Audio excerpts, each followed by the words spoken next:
ഇങ്ങനെയാണ് ശരിക്കും പടച്ചവനോട് പ്രാർത്ഥിക്കേണ്ടതും കേട്ടോ. എനിക്കങ്ങനെ തോന്നിയിട്ടുണ്ട്. പലപ്പോഴും നമ്മുടെ പ്രാർത്ഥനകളൊക്കെ എന്താ? യാചനകളല്ലേ? അല്ലേ? യാചനകളല്ലേ? യാചിക്കാനൊന്നും അല്ലാതെ, ഒന്നും ചോദിക്കാൻ വേണ്ടിയല്ലാതെ വെറുതെ പടച്ചവൻ്റെ മുന്നിൽ കുറച്ച് നേരം ഇരുന്ന് നോക്കണ്ടോ, എന്തൊരു രസമായിരിക്കും എന്നറിയാം. പടച്ചവന് എന്തൊരു ഇഷ്ടമായിരിക്കും അത്. കാരണം പടച്ചവന് നമ്മുടെ ആവശ്യങ്ങളൊക്കെ അറിയാം. പടച്ചവനെ നമ്മുടെ ആവശ്യങ്ങളൊക്കെ അറിയാം. അത് പ്രത്യേകം പറയേണ്ട കാര്യമൊന്നുമില്ല. പക്ഷെ പടച്ചവൻ്റെ മുന്നിൽ ഒന്നും യാചിക്കുവാനല്ലാതെ വെറുതെ കുറച്ച് നേരം ഒന്നിരുന്ന് നോക്കണ്ടു.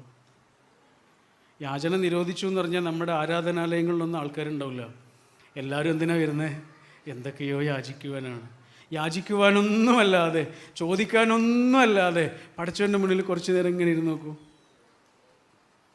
യൂനുസ് നബിയെക്കുറിച്ച് കേട്ടിട്ടില്ലേ? യോനേ പ്രവാചകൻ ബൈബിളിൽ. അദ്ദേഹം തിമിംഗലത്തിൻ്റെ ഉള്ളിലാണ് കുടുങ്ങിപ്പോയത്. തിമിംഗലം അദ്ദേഹത്തെ വിഴുങ്ങി. ആ തിമിംഗലത്തിൻ്റെ അകത്തിരുന്നിട്ട് അദ്ദേഹം പടച്ചവനോട്